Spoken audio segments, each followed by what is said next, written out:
Support for this podcast comes from Frito-Lay and the 2023 Snack Bracket Championship. The Frito-Lay Snack Challenge is underway, and fans are voting on their favorite snacks to crown champion. We're talking about prime-time matchups between the best 64 snacks in the land. Will Ruffles Ridges reign supreme?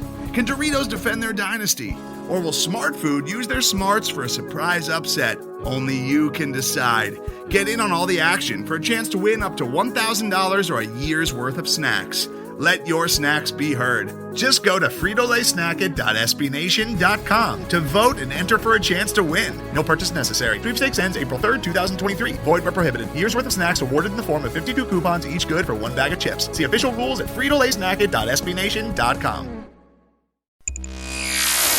This Welcome to the Black and Gold Banneret Podcast. Jeff Sharon here with the full cast going on. I got Kyle Nash, the game. I got Stat Boy Drew, Andrew Lukow back with us. Jeff Sharon. We got Eric Lopez. We got a lot to talk about here as we're now starting to ramp up the full spring. We got lots of hoops to talk about. Eric's got an interview with our main man, UCF's Director of Tennis, John Roddick. Eric always looks forward to that interview every year, as do I. And we have other things to talk about too. Track and field gun underway, guys. We got, so let's go ahead and dive right in. We want to get this out to you as quickly as we can. Follow us at blackandgoldbanneret.com, UCF Banneret_SBN on Twitter, facebook.com/blackandgoldbanneret as well. Don't forget Instagram and YouTube. Let's dive right in with your UCF men's basketball team, gentlemen. So here's the situation for the Knights after that unbelievable double overtime win over Memphis. They go on the road 72 hours later against Tulane. And I thought this was almost kind of predictable. I'm surprised that they actually kept the game tight. They got off to a very slow start, fought back, ended up losing by 8, 77-69 at Devlin Fieldhouse to fall to 13-5 and 4-2 in the conference overall. But here's what I think is the most important thing right now. That was on Saturday. They have another road game on Saturday, but it's in Tampa against South Florida. Drew, you're not allowed to go.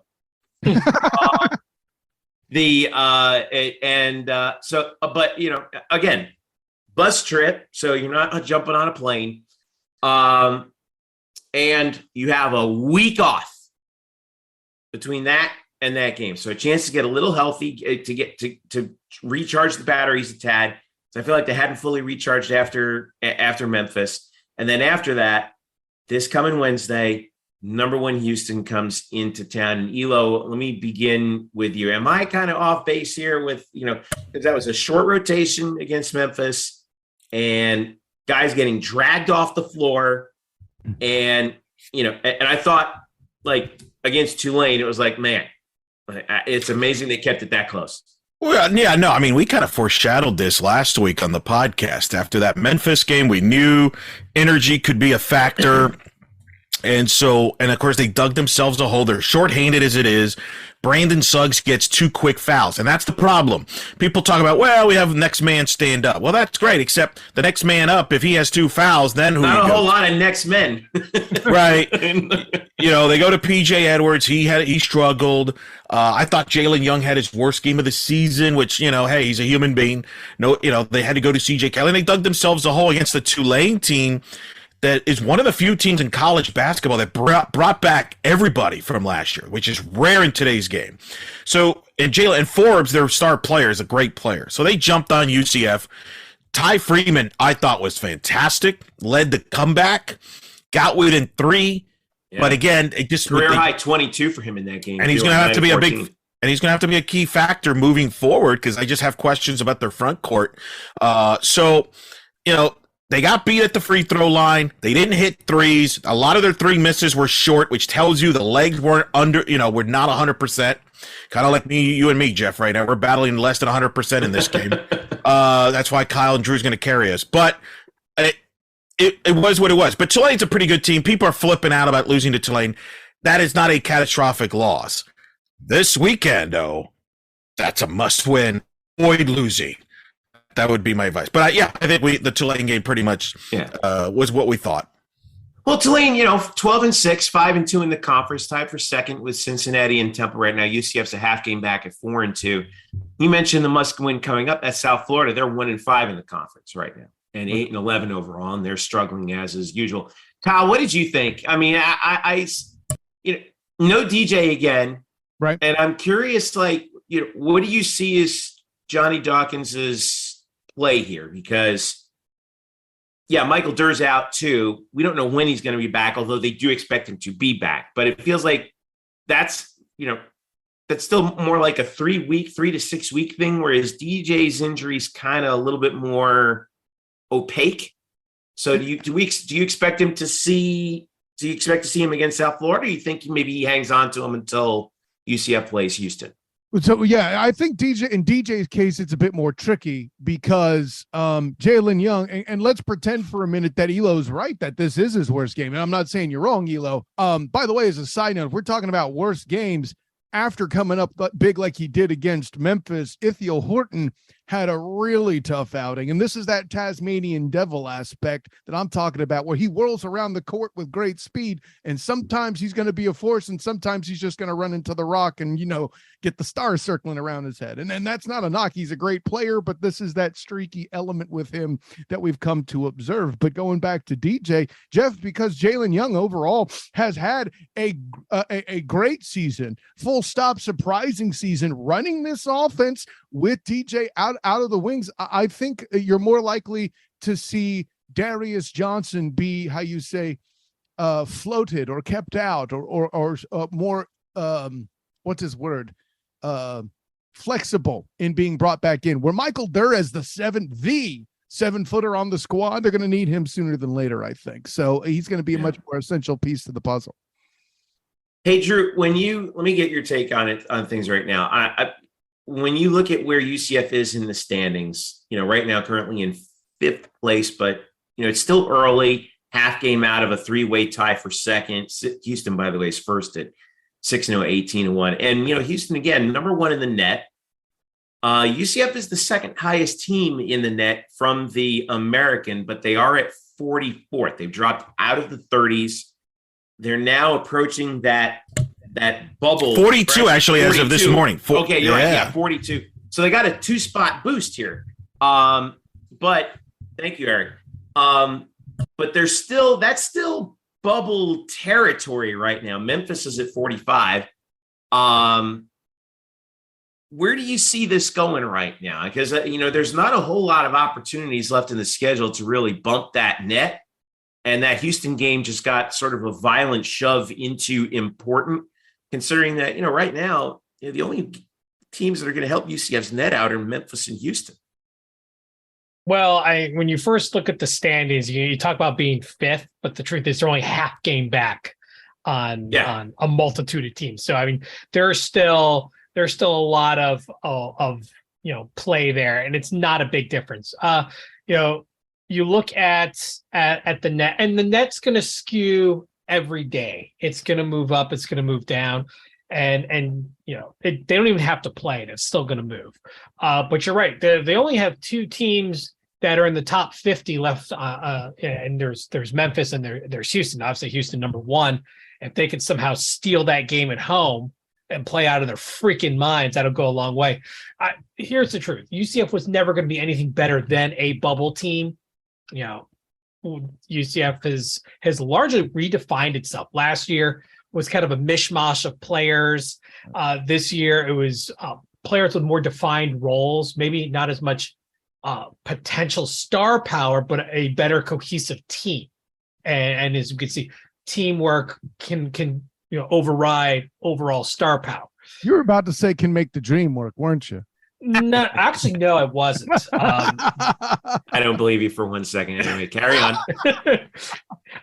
You think what you want, but you look at the following the remaining schedule. Obviously, Houston's the big one next week, but you have a lot of games. You can all call them. You can call USF this Saturday a trap game. It's the game right before this again. Remember what happened last year? What happened? They got crushed. I mean, absolutely destroyed. We know that you know about it. I got to sit and watch now. You'll be happy to know. This is why we're banning you from going. Well, I wasn't planning on going to that game anyway. In fact, Trace Trolko actually asked me if I was going to go. and hang out with them. And I said, I'm for a variety of reasons, I wasn't planning on going. So what that's code for is Trace bribed him not to go. No, he wanted me to go. He wanted me to kind of give him a little sandy in Insane Arena. Now that that's impossible. That one I did make up. Does he not remember how bad last year's game was? Holy but I was the part that kept him from probably fighting a fan or something. I mean, he was ready to go completely, postal, and I'm just sitting there, this big smile on my face, just because it got to the point where you couldn't even be mad. You just had to kind of enjoy how everything missed on one side and everything went in on the other. It's like you couldn't help but laugh at it. But he was into it. I get it. He was into it. Here's the thing.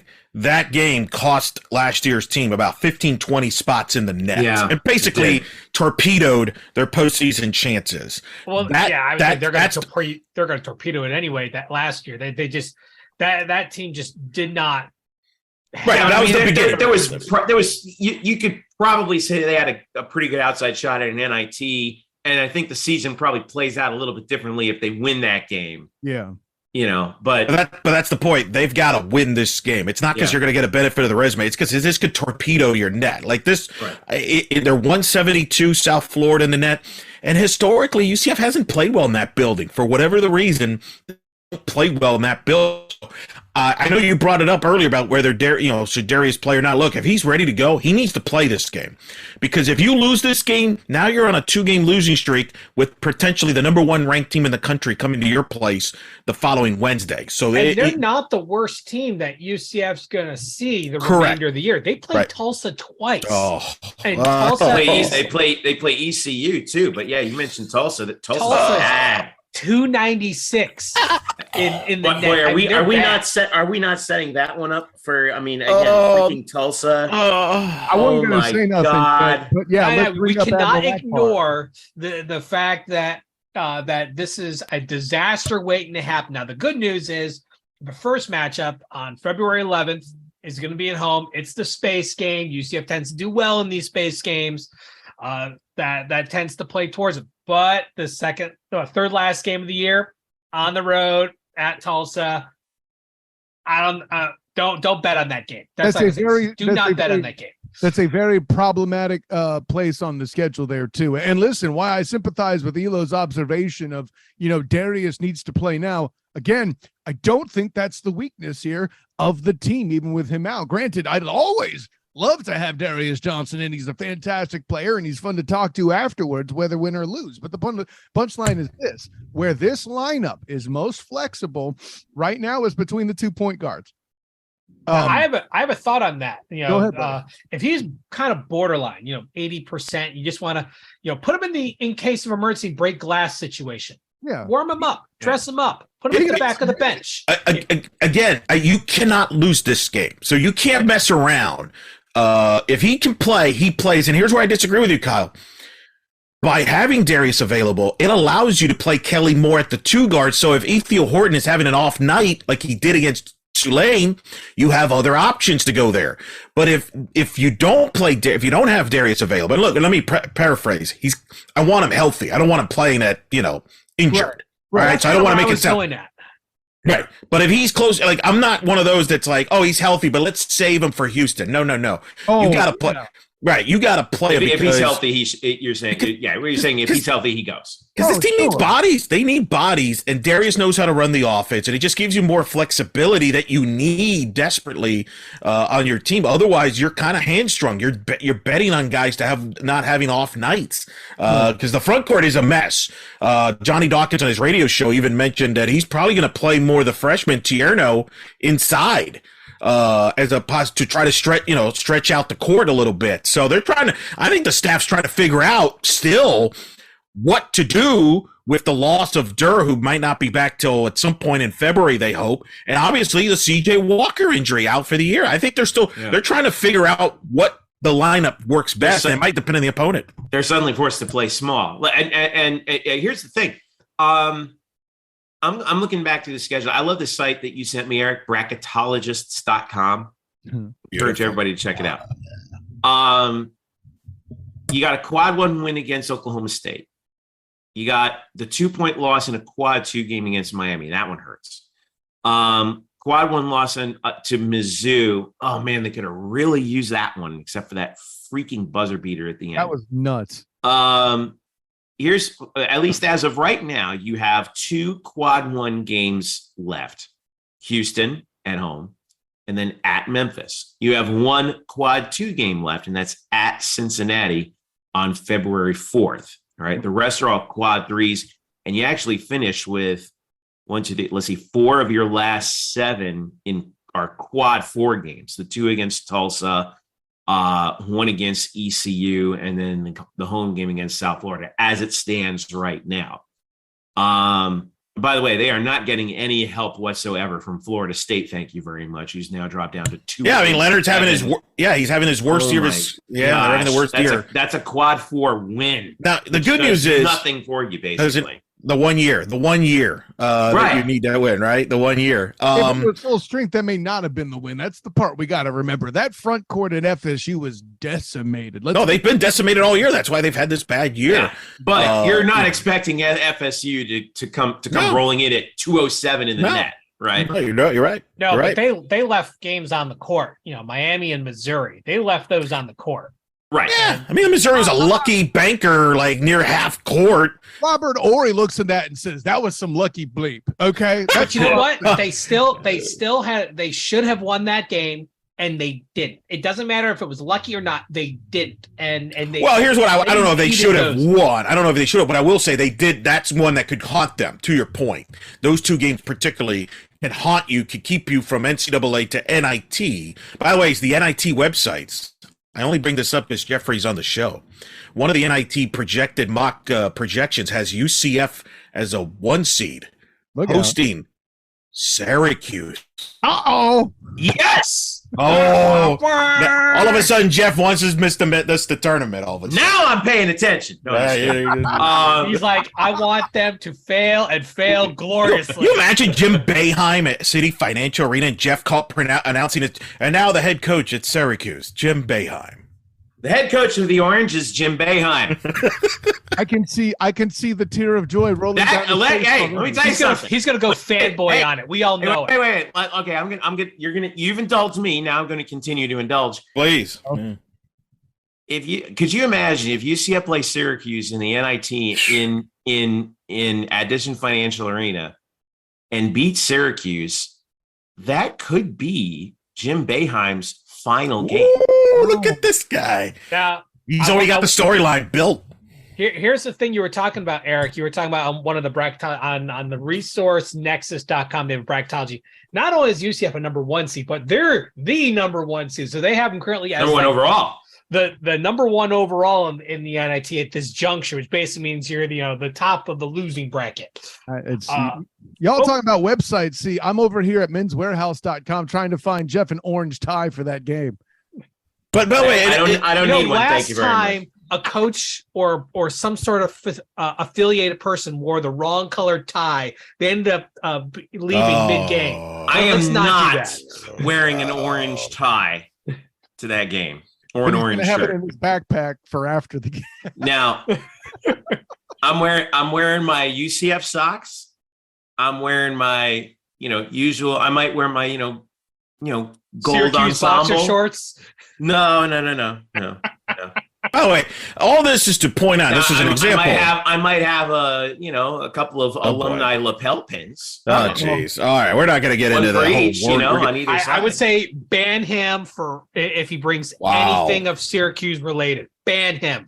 We're getting not allowed in the building. This escalated quickly. I didn't mean for that to happen. Man, look what you did, Kyle. But look at you brought this upon yourself. But here's the point. We're all bringing up, because I do want to get ahead of this, because I know this will be a topic eventually. If this team doesn't make the NCAAs but makes the NIT and host games, I still think it's a successful season. Because last I checked, nobody ever thought this team could be a postseason team. And for this program that has only made the NCAA tournament once since leaving the ASUN in 2005, I don't think we're a program that should be talking like, oh, we should be in the NCAA. We don't have that history. We're not Kentucky. We're not a blue blood Duke. So hopefully, we're not even a green blood. There's no history there. Right. And what in the world would that be? But anyway. You won in the land of the losers. It was a low major conference. Right, but Jeff read it. Part of the problem is the conference this year is down. Trust me, we won't have to ever say the word quad 3 or quad 4 conference games anymore after this year.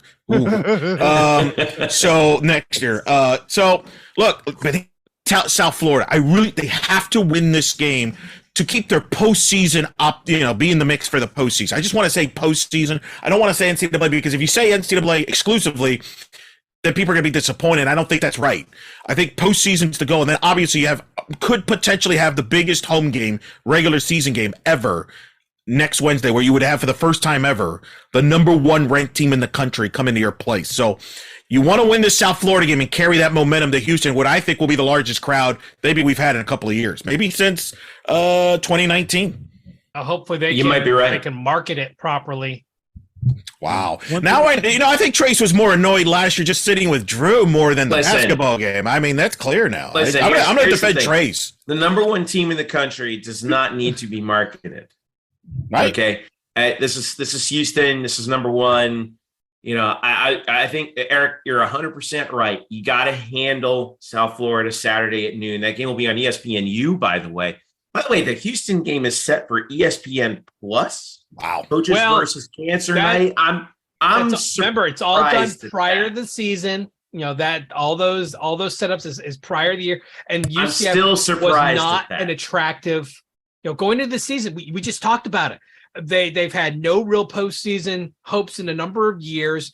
They just weren't really attractive, and now they've been surprisingly good. But the TV things have already been selected.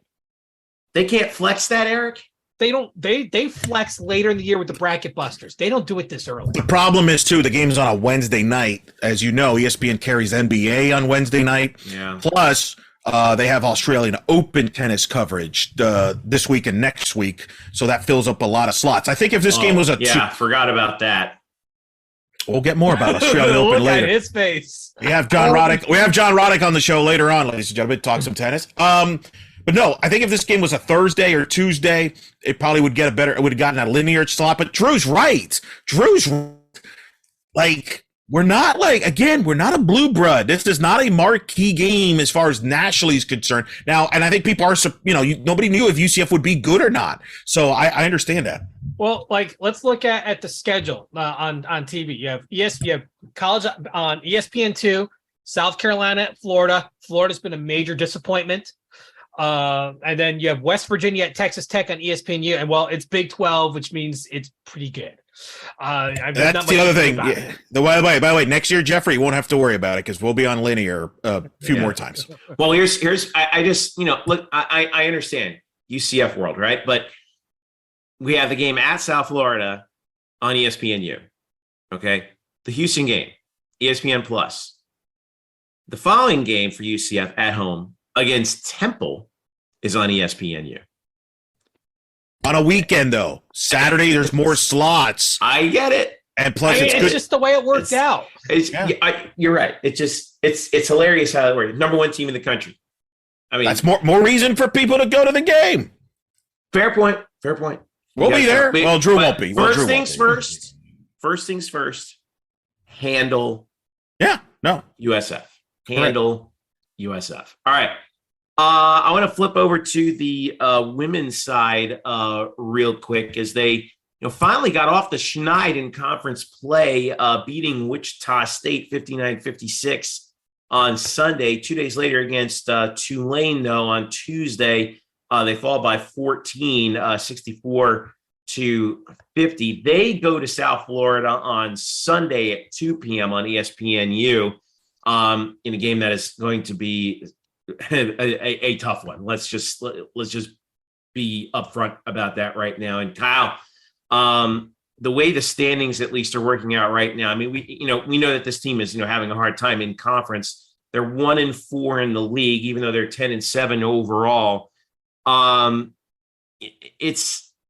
They just seem to be. It started with the injuries early in the season, and they could. Their schedule was enabling them to get past that. Right. But now it's coming back to hurt them. Yeah, absolutely. And you know, you mentioned the Wichita State game there. By the way, Destiny Thomas with a career day with 24 points. And at that point, that's the 15th game of the season, right? 8th double-double. That's right, folks. At that point, Destiny Thomas has more games with a double-double than without. That should tell you everything you need to know about the impact she has on the team and why her getting into foul trouble against Tulane was a lot of the reason the continuity was a problem, right? So over and above, and listen, I love Nate Hutton and she makes her presence known down low, but coach told me herself that when Destiny misses significant time like that, the continuity still suffers at this point. She said to me, you know, that there's still a lot of concerns with trying to get all that right, trying to find that chemistry, trying to get these pairings and personnel in the right place, because say what you will about having a good core when they're hurt, and things start going wrong. I mean, that third quarter alone, 20-6 that they gave up, it was just continuity issues all over the place there too. They panicked, point blank. Yeah, the third quarter, Kyle, that's been the issue, right? Then that would, I mean, it seems like every game, third quarter, they get blitzed. Any theories? It's the opposite of last year. Ration out, right? Well, because last year, remember, they would start this year, last year. Well, yeah, but I mean, like last year they would start slow, remember? And last couple of years they would start slow. And then the third quarter was when they would outscore the other team like 18-4. But last year, right? Last year's team was a, dare I say, battle-tested team, Kyle, whereas this team is brand new still, right? They haven't battled together for a long period of time. They haven't battled as a team together is the piece. These players in general, granted, you have a few freshmen in there. Sierra Godbolt's amazing. Brianna Hardy has had an excellent contribution for a freshman. She started both of them, I should say, have started their portion of games and had excellent performances. But this chemistry element, I think, is huge, right? We had COVID chemistry is what I'm going to call it. Teams that had extra time together because they got that extra year together. Goodness only knows how they're doing in Georgia with that chemistry at this point. But at any rate, the punchline's this group had to be thrown together because of transfers and all that and minimal time together, which was also disrupted. And I think that's the point that, you know, Coach Messer keeps bringing up. We're going to get it together once everybody has more time together. And there's just a lot there. I mean, not to say there's not an element of frustration, you know, Layla Jewett herself, as the one who got the scoring going, the early surge again, you know, of her hitting some threes, it felt like in the third quarter around that time in the second half that there's somebody put a lid on the basket was her wording. And just the panic kind of sets in. And I think that's where your battle tested concept comes into play, Eric. Somebody makes an adjustment typically after halftime, right? So when they see that, the ability to counter the adjustment, so to speak, is something that this group is still trying to muster. By the fourth quarter, they were able to sort of right the ship and be competitive again, but it was too little too late. That third quarter delivers too great a blow in some of these games, certainly the losses, right? That's why they're 1-4 in the conference. Yeah. Eric, South Florida coming up. They're, you know, Jose just keeps this train rolling, man. 17-4, 6-0. And by the way, let's give a shout out to the Tulsa Golden Hurricane right now this season, who's in second place at 15-3 and 5-0 in the conference. Right. But man, this is going to be a tall task, and not just based on the fact that, you know, they're good and UCF is kind of struggling right now with a net of 153. But if I know anything, if you and I certainly know anything about Jose, is that he's out for blood. Oh yeah, time around. Oh yeah, and they're going to be ready for us. So what is UCF? Their net is 35, by the way. What does UCF have to do to at least keep this thing reasonable? It's a great question because, you know, the beauty of the past was you had contrasting styles. So you would limit USF's three-point shooting because he loves to shoot the three-point shooting big time. But this team is a little different. I don't think you can get into an up-tempo game with South Florida. I think you got to out-rebound them. You got to dominate the boards. And that's one thing this team can do is dominate the boards, give yourself some second chances, hold USF to one and done from a possession standpoint, because they're going to shoot a lot of perimeter shots in South Florida. So, Kyle, to me, that's what it's going to be, right? Try to be more physical than South Florida. That's when UCF's had success against them. But this is the best team in the league. This is a top 25 quality USF team, and trust me, they have circled this date for payback from last year. It's a rivalry, and it'll be interesting to see if this rivalry continues moving forward. I think it will, but we don't know that officially. We don't know that for a fact, but this is a big game for South Florida, and I think they've circled this game for sure on a Sunday of the traditional. They usually play on a Sunday during NFL playoff. So this has been the last one is conference in Tampa.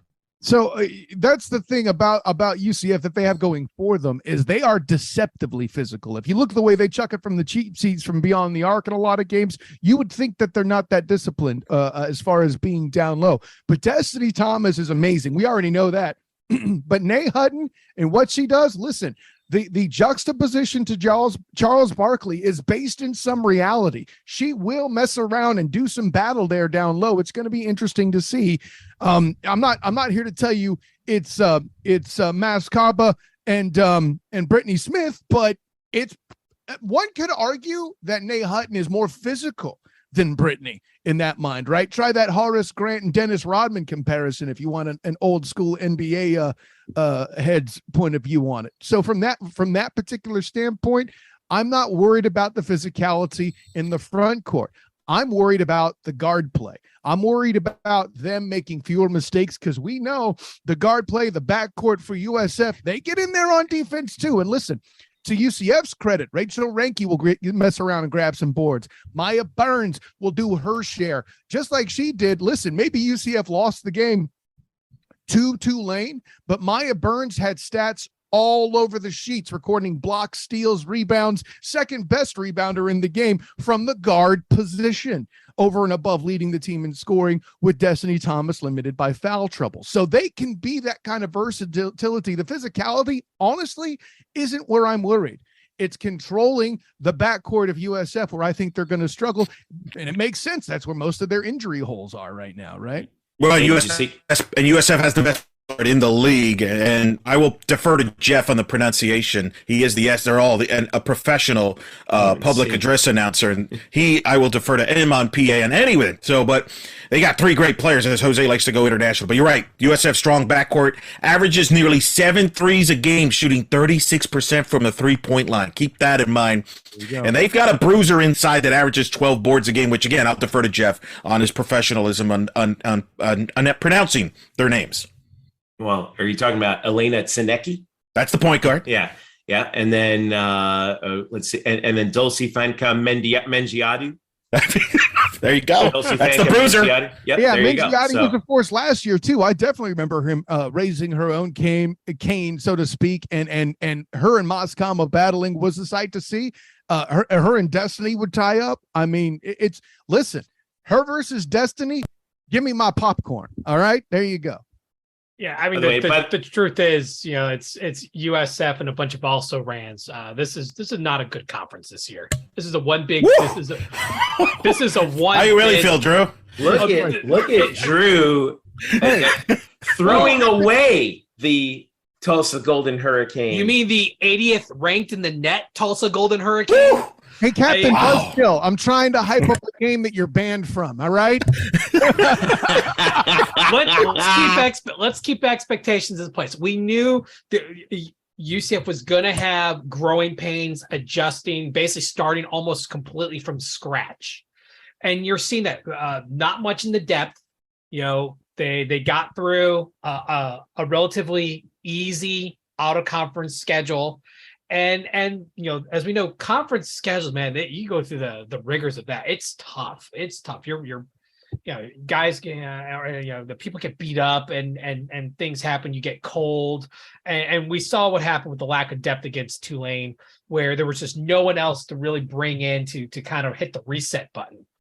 As a result, the team just went cold, and so I mean, the expectation shouldn't be high. It should be tempered. This is all about laying groundwork, building a new foundation. Sure. The physicality part is a great start of the foundation. Obviously, the finesse of scoring is it comes a little bit later. But I mean, and they do have some of that, Drew. I think we would be remiss if we were going to completely ignore the concept that Destiny Thomas has been completely innovated into a complete player, the likes of which Destiny Thomas of this year would completely whoop up and wipe the floor with Destiny Thomas of last year. That evolution is starting to happen. Yeah. And to your point, I think from a big picture standpoint, you're absolutely correct. And perhaps a bit nicer way to put it isn't so much that everybody's a bunch of also-rans as it is UCF is an odd, or USF rather, is an odds-on favorite. I think that's the way to put it. Because in this instance, and listen, you as a guy who is a Browner on a regular basis in the NFL are aware of divisional physics being a thing in the AFC North with rivalry. I think this particular game has that concept where you just don't know what's going to happen. But to your point, on paper, yeah, USF is definitely a force beyond reckoning. Well, I mean, it's also the rest of the conference as a whole. Correct. It's just, the American is just not a strong. Drew's already out to the Big 12. He's done with the American. He's not shaking Mike Oresco's hand. He's not already. Mail it in. The Randy Quaid and Major League Award for the week. Like, no, that's you permanently, because how often do you fit that bill? Actually, if I may, the reason why that award is perfect for you, Drew, is that does reference the Cleveland Indians. I'm throwing it out. It does. And even people back home in Cleveland still slip and call it the Indians. I'm just gonna we should get Drew a hat, turn it inside out, and just Sharpie the word no on it, Yeah, but I'm not the naysayer. You and Eric are the naysayers of this crew. I'm just calling it how I see it. I'm calling how you two argue like an old married couple. In fairness, I'm not moved in together. Where's my but I mean, here's truth. The second best team in the net is Memphis at 72. I'm not disagreeing with anything you're saying. I get it. Here's where I think you make a good point about you is like, look, do what you're supposed to do well. Don't get all caught up in like weather the storm, rebound the ball well, and build yourself some confidence heading in. Just focus on the fundamentals, or heading into the next meeting with them. I think that's the other thing. Just focus on the fundamentals. Rebounding the ball well is something they nail, so they do have that. They have that advantage, and hopefully get some good shots. And don't let them. And I think Desto above everybody knows like that playbook from the last couple of years of playing under Coach A. Don't get caught in their game. Don't play the track meet, right? Slow it down. So, again, we'll have coverage of that game for you, as well as the men's team coming up, South Florida, those two games. And then, we get ready for Wednesday night, UCF against Houston. So, all right, we're going to take a quick break. When we get back, Eric Lopez has a special presentation for us. He and Bryson Turner get caught up on tennis, UCF tennis. Last go around in the American, John Roddick, who has experience in the Big 12, mind you, from his time at Oklahoma, previous to UCF, joins the show to talk about talk UCF tennis with Eric and Bryson, and get you caught up on that team as they get ready to make one last run in the American here before they move up as well. Some really interesting things to hear from Coach Roddick in that interview. Stick around. We'll be right back. It's the Black and Gold Banneret Podcast. Today's episode is brought to you by Cars.com. With over 2 million vehicles and 50,000 more added every day, Cars.com will match you with the perfect car for you, your budget, your life, your style. And if you're ready to say goodbye to your current car, Cars.com will get you an instant offer to cash it in. Just start by entering your license plate and get matched with a local dealer who will write you the check. So whether you're looking to buy or sell, just go to Cars.com. It's magical. In us now here on the Black and Gold Banneret alongside Bryson Turner. I'm Eric Lopez, is the director of tennis and the head coach of the men's tennis program at UCF. Speak of John Roddick, back with us here. Coach, good to talk to you once again. How you doing? Yeah, great. Thanks for having me. Good. How has the fall gone? Obviously, you got some new faces, some returners from a young roster. What was the fall like for you? Yeah, we had a good fall. I mean, the guys worked really hard. Listen, we had some good results. A lot of improvement that you can see. We have the UTR where they give you kind of a rating. It'll move up or down. And so we had a lot of progress according to our UTR, which we also saw and felt like we were improving. So it's always nice to see the actual data going in the right direction. So it was good. I mean, we had fun. I mean, last year we had a tough year and learning experience, had some problems that we normally don't have on our team. And so, this fall was, just a little bit refreshing where we learned more about tennis and improving and, trying to be the best players we can be on the court. And so that was, we had a great fall, and it was a fun fall. What was it you take away from last year? You mentioned you played a tough schedule, some tough results that just the ball didn't bounce your way. Young roster, because, from the previous year where you had that incredible run where you hosted, won the conference championships. What do you take away going into this year? Yeah, I mean, I don't know about what you're taking away. I think it's that feeling, that guys don't want to go through that again. And so some of the things that we stress, and even when we had the great years, unfortunately the pandemic year, we were really rolling too. And then in 2021. And so, I kept stressing to teams, there were a few things that I didn't like, even though we were having the results that we wanted and we were hitting all of our goals.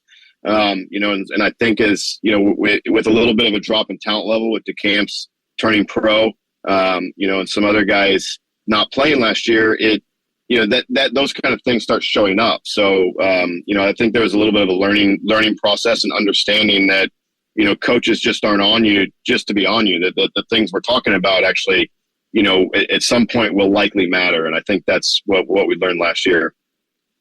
We talk about that young roster, coach. You, of course, have three true freshmen coming in listed on the roster right now, and I'm sure I believe we mentioned before we start recording that there are a few more. What do you like about this new crop of freshmen, and who do you think we could see a lot of going into this season? Well, I think what I like is that the guys that were here this fall really set the tone as far as what we're doing. So. The new faces coming in January, they have to hit the ground running, but they're coming into, a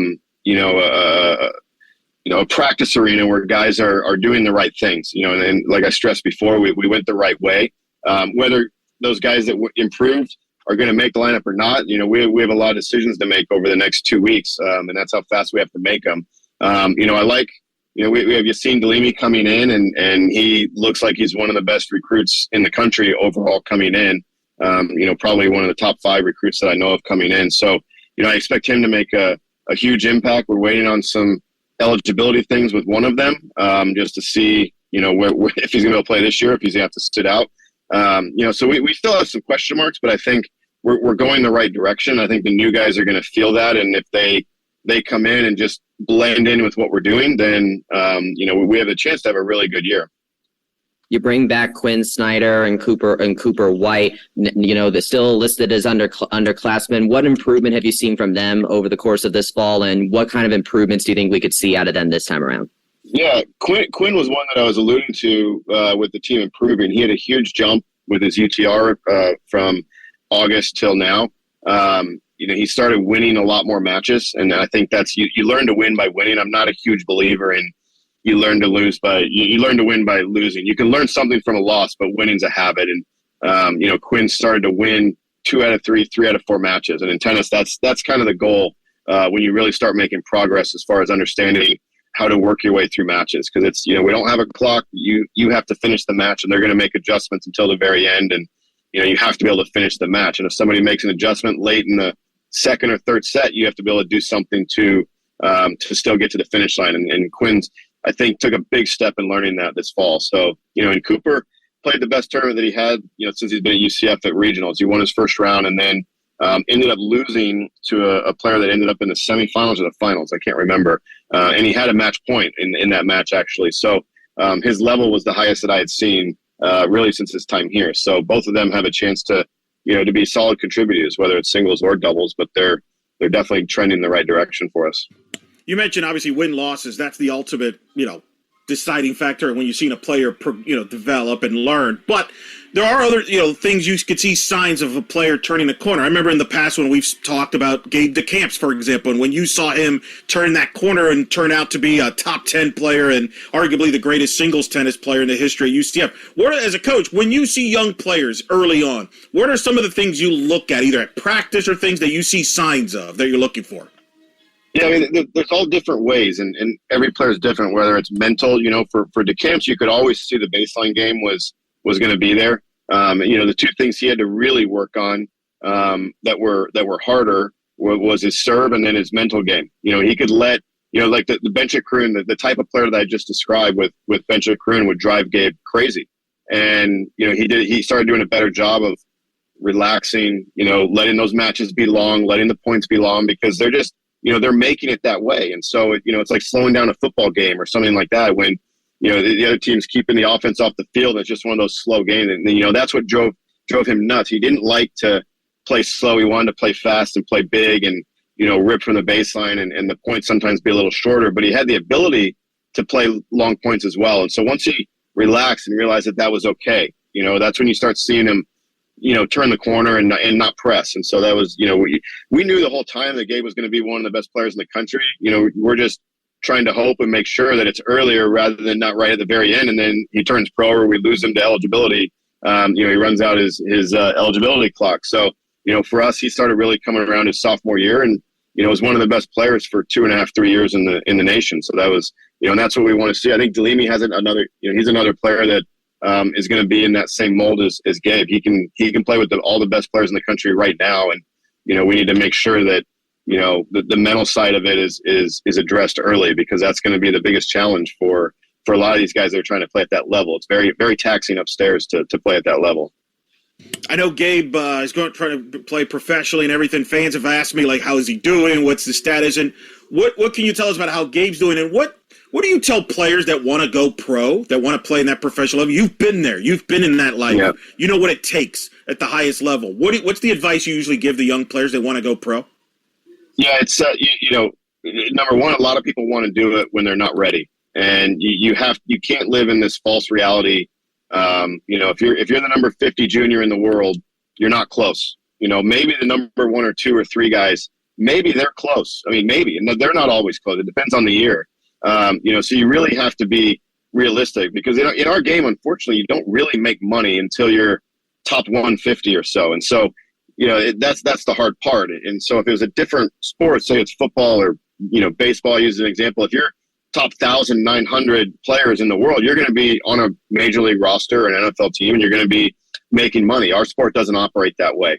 And you got to be elite of the elite. And, and so that's what I try to make sure that people understand. And it's expensive to get there. We're like golf, like you pay your own way. There's no free lunch until you get until you sign a racket deal or a clothing deal. But even then, they're not going to do that until you're top 100 or a can't miss junior prospect. And so it's tough. Everyone wants to do it, but that's the problem, is everybody wants to do it, so it's hard. The answer to the first part of your question was, how's Gabe doing? He's doing well. He's gotten up to 265, which is an incredibly high level. He's done well in challengers, which is the level right below the tour. He's right on the verge of getting the qualities of the Grand Slams, which is where he'll start making some money. So he's right there. But he actually called me yesterday, and he's talking about how tough it is out there. It's a grind, it's mental, that kind of stuff. So so that's what I try to tell you. The reality is you don't break through quickly a lot of times, and you gotta you've got to be patient with yourself, and you got to deal with failure, because you're going to have bad tournaments. And then when you have a good tournament, that next year when those points fall off, if you lose first round, you're going to lose all those points. And if you start thinking about that and worrying about, I'm losing points, you're done. You can't think that way. You just have to go play good tennis, and the points will take care of themselves. Like when I was traveling with Andy, my brother, there wasn't one time where we ever discussed, you have so many points coming off this week. It's like, no, let's go try to win this week. Let's try to be in the semifinals, quarterfinals, and have a good showing and see if we can win the tournament, and so that was the mentality that we had, and it wasn't defending points. I mean, you play defense, you're out there, you're going to have problems. There's always another tournament. You can always adjust your schedule a little bit. If you had a bad week, maybe you pick up a week that you weren't going to play.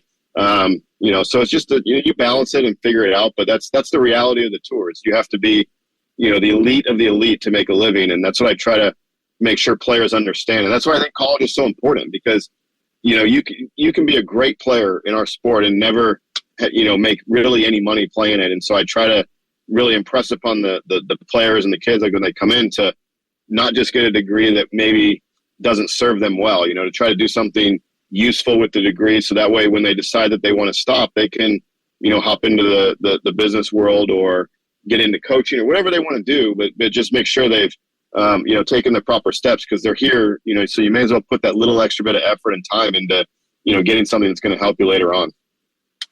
Coach, speaking of you and Andy, I watched this little movie a couple years back called King Richard, and during a scene when the Williams sisters were shown Rick Monti's facility, I heard a certain name come up. Have you by any chance seen that movie yet? And what did you kind of? I did. I did, and I didn't know about it, and so when they did the premiere, my phone started blowing up, and I didn't even know it was coming out. I'm not a huge moviegoer. I knew about the movie, and I'm like, oh, that's going to be pretty cool. That's right when I was there, and so that was a special time. I mean, we all knew that the Williams sisters were going to be, unbelievable. I mean, you never know if they're going to be two of the greatest of all time, which they certainly are, but we knew they were going to probably win Grand Slams and be top 10 in the world and that sort of thing. And Rick was portrayed very well in the movie. That's a lot of how he was. I mean, we all loved playing for him and, being coached by him. He had a ton of energy. He was real. He balanced the professional side with the coaching, and, and that world it was, I'd say that movie was probably 80%, 85% dead on. And, but I didn't know they were going to, it's funny. They said 3 names in there, and mine was one of them. And the other 2 are, good friends of mine probably to this day. And so we were talking about it, laughing, but, we look back and you kind of knew when you were there that was a special time and a special thing to be around, because there was probably 10 or 15 players that made it as pros. And so, it was a fun place, and there's a lot of energy there. And I'd say that was kind of the heyday of junior development and academies and all that kind of stuff. And I mean, I had to beg my parents to let me go there for 6 months without them before they moved to Florida. I mean, that was a big deal. For us, and I was just like, please, you'll be there in May, because they were going to move to South Florida, and that's where Rick was actually moving. And so I begged and begged and begged, and finally they just said, I think they just got tired of listening to me. They said, fine, go. And but it was a neat time, and that movie was unbelievably well done. Yeah, when I was watching it, I just heard when I heard your name, I was like, wait a minute, that name sounds familiar. When I checked it, I was like, oh my gosh, he's the UCF. Yeah. Well, what is that? What is that like? You're looking at watching the movie, your name pops up. Is it like what's your goes through your mind? Is your name literally popped up now? People in the movies, your name is referenced in a successful movie. Yeah, I mean, I don't know if that's your personality, and then so Rick, when they were talking with Rick about the movie and who all was there. And obviously I think Andy, being there. But you really, I was there when the Williams, the movie had it backwards. It's one thing where they were already there when I got there. So I don't know when exactly, maybe they've got there like 6 months before. So some of those little timeline things were like that. But that's what it was like walking through there. I mean, you would see the best players in the country. I mean, we had, the top 10 player, just an American player. I mean, forget about the international players at the time. It was, the top 10 players in the 16 under and the 18 and under, 10 of them. So 50% of them were training there. And then you throw in the girls' side was the same. And then you throw in, the Jennifer Capriati had been there and in and out. And the Williams sisters and Andrea Jaeger, who ended up, getting hurt, which was tragic that she couldn't play. She was top 10 in the world. We had Karim Alami from Morocco, who beat Sampras at the Australian Open. Christian Ruud, whose son just got to the finals of the U.S. Open. So he was there. So it was just Vince Spadea was top 20 in the world. So it's just, there's so many people there, and even people that weren't there full time. The people that came in there when they needed a place to train when they were in Florida or coming to the U.S. I mean, it was just a revolving door of, between Rick's and Nick Bollettieri's, who just passed away a couple weeks ago, I believe, 3 weeks ago, maybe. Right. Between Nick's place and Rick's place, I mean, basically everyone would come through there at some point for some reason. And so it was just in Florida in general, and Florida's still that way to a point, but man, those two places back then in the late 80s and early 90s were really neat. If you're a tennis lover, that was the place to go hang out. It really was. How you mentioned it? You even mentioned it a minute or two ago. How it's changed now. Tell us a little bit how it's changed now in the sport overall, as far as developing young players. Back then, when you were around that group, to now, maybe the last handful of years, how much has it changed? Yeah, I think it's gotten more private, so smaller. So in those big group settings, I still believe they work, because when you're around kids like that, and it takes a little bit to get going with that, but parents seem to want to have just all the attention. Well, I want to have the attention from somebody who's good, even if it's not that much attention. I want to make sure I'm learning the right things. And so I think we've lost our way a little bit, where you'll get these guys doing it, and maybe they're not the best ones to, help guys become world class or even, collegiate All-American, that type level where people have a chance to make it. And so, I was around a pretty big group, and I never felt like we were ignored. And I think it's a good thing. I mean, you have to go out and earn your way every day, and that's what you have to do in tournaments anyways. And, so I think it was a great environment, but I think it's just gotten smaller. So you don't, and people don't want to practice with each other. I don't want to play a practice match. We just played. I mean, we just, roll the balls out, and we knew the day of the week if we were playing sets or we're doing drills, and we just played, and I mean, you really look back at all these practice matches. I don't remember winning one and losing one, or who we beat or who I lost to, and, all that. And, I'm sure at the time you're all caught up into that, but, the competition was so good, and you were in this, you're always being pushed, whether it's from someone that wasn't as good as you that was coming up, or you're trying to chase the other guys, or you get to the top and you're starting to, play out on the tour. So, I think that environment can be very good, but people just want the individual thing. And I don't think that's best for the players, especially for teenagers. They need that social aspect and camaraderie and, joking around. And it's much easier to do really difficult things and train really hard when you're doing it as a group. That's why college teams it's a great size. We'll have 10 players, and that's a great size to do that stuff. So hopefully we trend back the other way, but I don't see that changing, unfortunately. Of course, you look at the schedule, another challenging schedule. Unique, too, you're hosting the conference tournament this year at the USTA Center. The NCAAs will be also held there. Your thoughts on the schedule, and obviously, once again, hosting the conference championships. Yeah, I didn't know if the American was going to let us host it, to be honest. But yeah, no, I mean, it says a lot about the facility and the ease of playing there as teams. I mean, that place was set up to host tournaments like that. And, the coaches all voted to keep it there for this year, because the coach, as coaches, we like to go to places where it's easy. Your routines are easy, there's always courts. And so, the hotels are great down there. So, we were fortunate to be able to keep it. I think also if you're going to play the NCAAs there too, it's not a bad to have a run through the conference tournament, then turn around and come back to the same place for NCAAs, whether it's the singles tournament, the team, or whatever it is you make. So that's also, I think, why they wanted to do that. Obviously, we wanted to host, and because I think when we go into the Big 12, we're likely at the back of the line. That's the way, when I was at Oklahoma, that's the way it worked. And so coming in, I can't imagine that we're going to host the conference tournament too soon, unless, because it is such a great place to host. And if we host NCAAs again, then we'll probably end up hosting it. But, so I knew for us, if we got skipped this time, we were going to have a little bit of a wait before we even hosted the conference again. And so, in the American, we were hosting it every other year, which was, for us, was awesome. It's just a great venue to do it. So we're excited to be hosting both of them, and thank the American for working with it and doing what the coaches wanted to do. I think that says a lot about them. Trust me, just show them photos, videos of the facilities, and the Big 12 coaches, I have a feeling, will change their mind. Heck, I'm sure the American kind of would like to, hey, look, we'll let you host. Can you just let us host down the road, even though you're not in the league anymore? Because it's that special of a place for there. I'm curious, too, as you transition into the Big 12, you're the director of tennis, so obviously you have a lot of hats that you wear.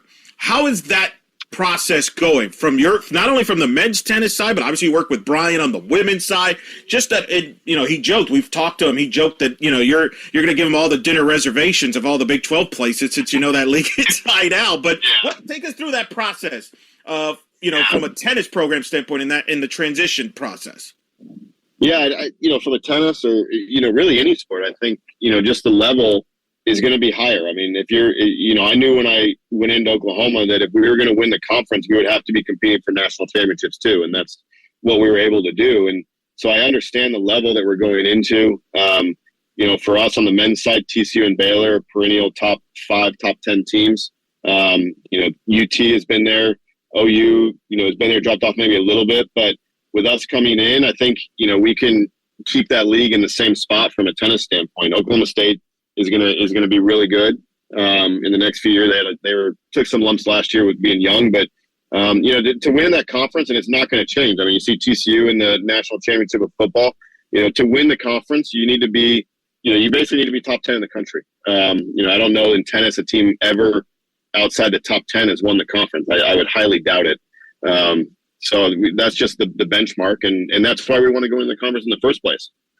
So that's part of it. The women's is a little different because they have more teams, because a lot of the northern schools in the 90s dropped their men's tennis programs, unfortunately, and they haven't brought them back. So his schedule is going to look a little different than ours. They'll have a much beefier, more filled up conference schedule than we do, but the level is still the same. I mean, I've seen the Big 12. I've seen years where the team that finished last in the Big 12 was ranked 23 in the nation out of 6 teams. So that's what we were facing every weekend, and then at the conference tournament, and so that's what we have to look for. I mean, that's why when we were recruiting, we had a player that we know is a good player, and he might have to sit out a year on the front end, but we wanted him. So when we entered the Big 12, that's what we had. And so that was the thought process on recruiting. We had and we knew we had 3 other guys coming in, and well, if we need to do this, we need to do this, because you don't find guys at that level that often. So that's, the mentality that we're taking, and, definitely want to win this conference on the way out, but we were definitely looking towards the future in that first year, because, if we're 35 in the nation, 40 in the country, I mean, and you go into the Big 12 and do that, we're going to get walked all over. Every team there is typically a tournament team. And so that's what it's a little bit like men's basketball, where it's just really strong top to bottom. And if you slip up at all, you're not winning games. I mean, I've seen teams 23 in the country go winless in the conference and still make the tournament.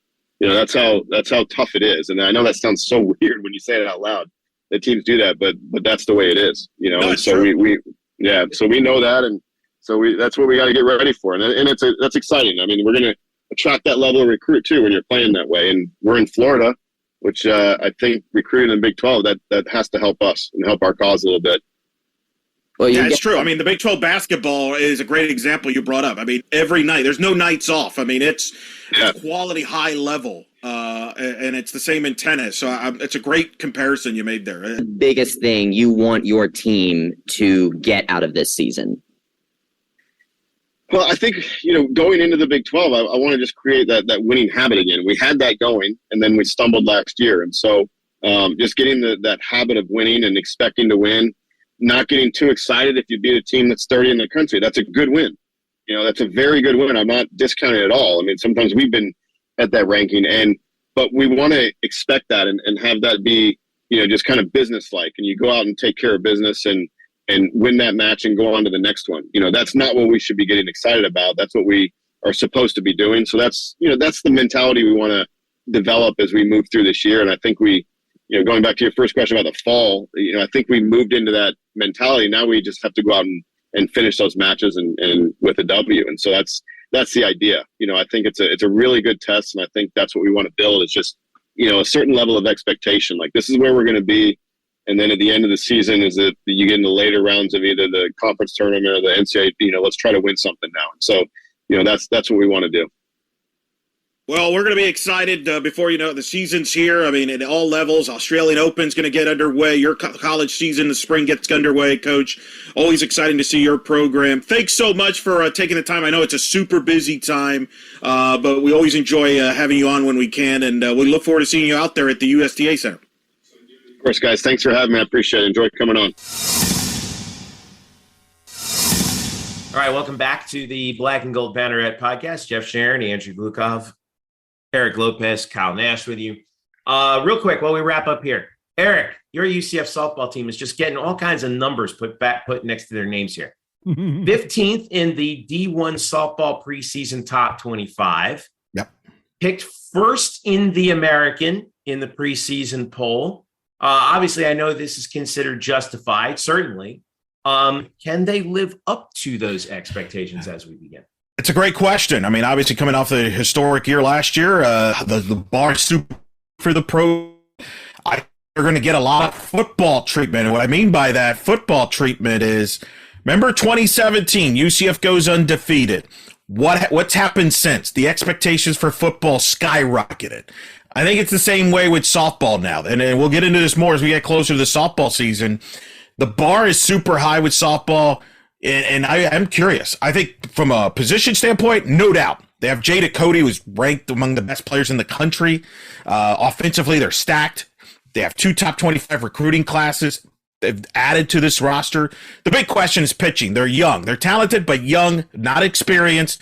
That's where you wonder, is this team maybe the expectations, you kind of tame it down a little bit from a pitching standpoint. But the good news is, from a conference standpoint, everybody lost pitching in the American. So everybody's young pitching-wise in the American. So we'll see. One question for you, because I know we talked about this earlier, but when they start the schedule, they're at home, Georgia, UMass, Boise State, Ohio State. I don't think it's fair. Like, let's say, okay, they played Georgia in the first game. I mean, if they lose this game, I don't think that's necessarily a good or bad indication one way or the other, because Georgia's really good. We know that, obviously. Correct. Yeah. So let's just take those first 4 games in particular. Season starts February 9th on a Thursday. If they get through that stretch, what? 2-2, 3-1. Are you thinking, okay, this is a team that's going that should, they're fine, notwithstanding expectations? Correct. Yeah, I agreed. And don't get caught up in the early results. Remember last year? Remember we did the podcast when they went to ESPN Clearwater and they went 2-4, and it's like, hey, is there a reason to be concerned? They beat like, Georgia no. in that walk-off on the first. They beat Georgia in the walk-off opening.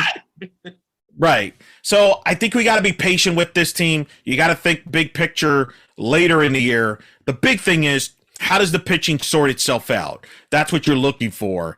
But, yeah, you're playing one of the toughest conference schedules in the country. I would say, we had John Roddick, talking John Roddick in tennis about getting ready for the Big 12. Softball is one of the other few UCF programs that's, in a way, is already preparing itself for the Big 12, because this is what life in the Big 12 is going to be, is you're playing tough competition. And I think Coach Ball Malone already knows that by her philosophy of scheduling.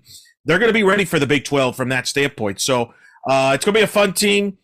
Georgia, you mentioned, is a World Series sleeper team this year, so that's a monster opening night game. And then Boise State is where she came from, so that's going to be a storyline. And then Ohio State, Andrew Glukoff's Buckeyes, Lady Buckeyes, have their hitting coach, Whitney Jones, who was here at UCF. So you got that storyline. Drew, you're driving up for that game, right? I know you are. You want to throw out the first pitch, Drew? I can talk to some. Make it happen. That's a lot of pressure, man. That's a lot of pressure. Let's be honest, Drew. When's your next opportunity to throw out the first pitch in any sort of event? Come on. Wow. See, a quarter past never. Okay. There you go. Take the opportunity when Drew's waiting for Clearwater. Drew's waiting for when they go to Clearwater. You miss 100% of the shots you don't take, Drew. Come on.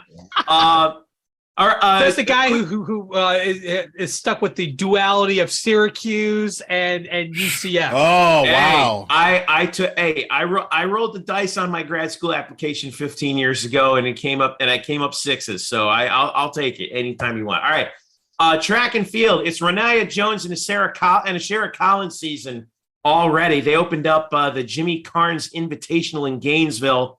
The two of them won 3 events. Jones picked up her 4th AAC Track Athlete of the Week award yet again. She won the she won the 60-meter hurdles at 8.29, and Renaya did, and then won in the finals with an 8.21. She also won the 224.49, and Ashera took home her first Field Athlete of the Week award after winning the triple jump with a mark of 42 feet 5.5 inches. Could you imagine taking 3 steps and traveling 42 feet? Like, I take 3 steps and I pull my hamstring trying to get out of my office. Mm-hmm. Like, I mean, it's crazy now. So congrats to them. Track and field's underway. All right, one last little bit of news before we go away. Our Bryson Turner did a little Black and Gold Banneret investigation on is the Cannon coming back to UCF? Well, he was with the Army ROTC unit over by the softball field earlier this week as they wheeled out some of us who are old hats remember the old cannon in the Citrus Bowl that would fire off whenever UCF scored. That thing was loud, by the way. Well, they wheeled it out of the garage for the first time in 18 years and tested it and test fired it a couple of times, and it went perfectly well. There is a rumor flying around that they might be bringing back the cannon for football next year on UCF touchdowns. Now, this has been met with, I would say, mostly positive, although in general, mixed reaction according to UCF Twitter. But I'll throw it open to you three guys, and Kyle, you being one of two former marching knights who was around this era. Yay or nay on the additional pyrotechnics?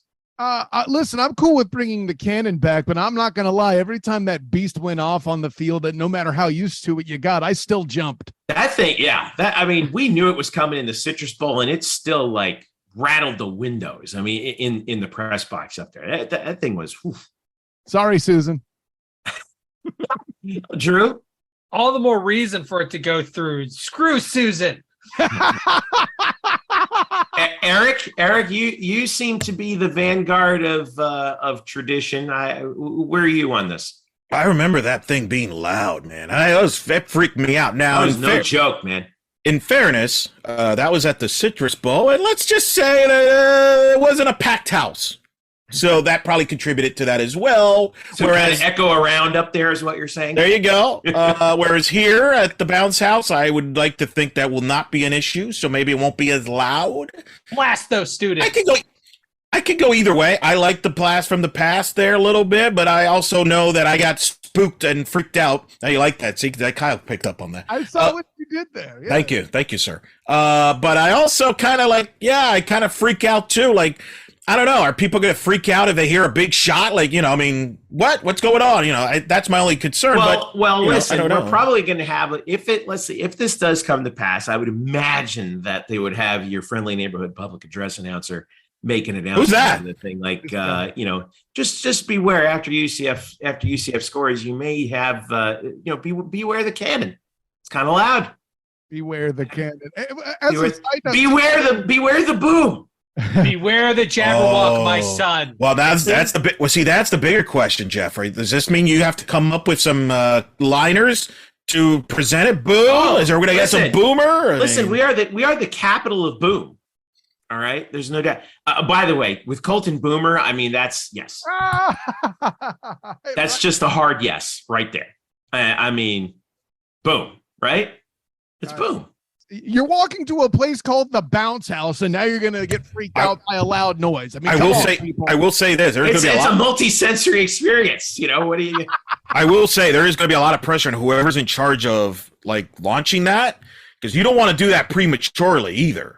So that is, you know what I'm saying? Especially when a kicker is going to go for kick. Right themselves. Thank you. But look, in fairness, the Tampa Bay Buccaneers, Drew knows this, do this in the NFL games when they get into the red zone. They fire the cannon. So this is not not the same. They do it. They don't even score, and they fire one when you get into the red zone, and they fire 3 for a field goal, 6 for a touchdown, and 1 more for an extra point. Look at Drew. See.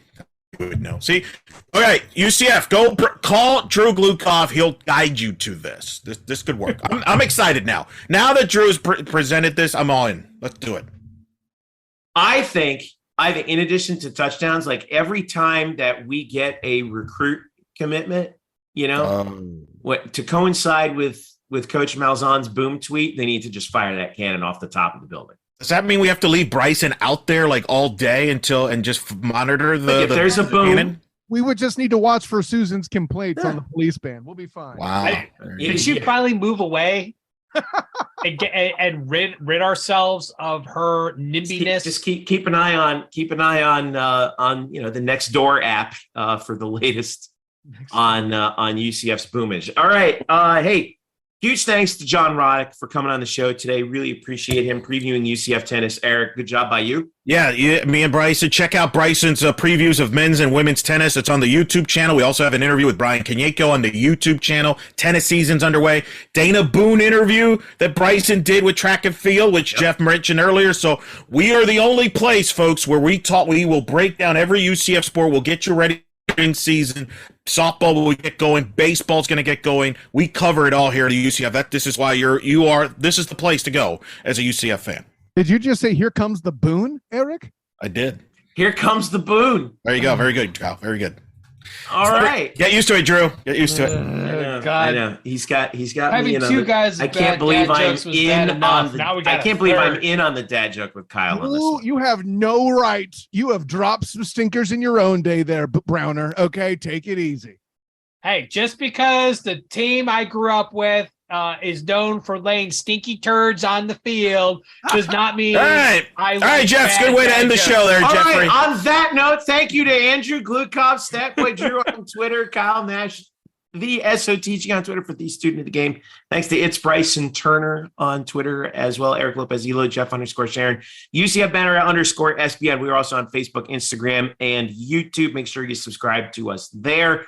And leave us a rating on this podcast, wherever you listen to them. Android, Apple, you name it. We are there. Thank you so much for listening. Enjoy the weekend. Enjoy the NFL playoffs. Playoff Gabe Davis making a return once again. Got a touchdown against Eric Lopez's Dolphins. Sorry, Eric. Yeah, whatever. Let's move on. Sorry, not sorry. Go. Well, the Bills have moved on, but hey, at least we can root for playoff Gabe the rest of the way. On behalf of all of us here at Black Gold Banneret, I'm Jeff Sharon. Enjoy the weekend. Go Knights, charge on. See you next week.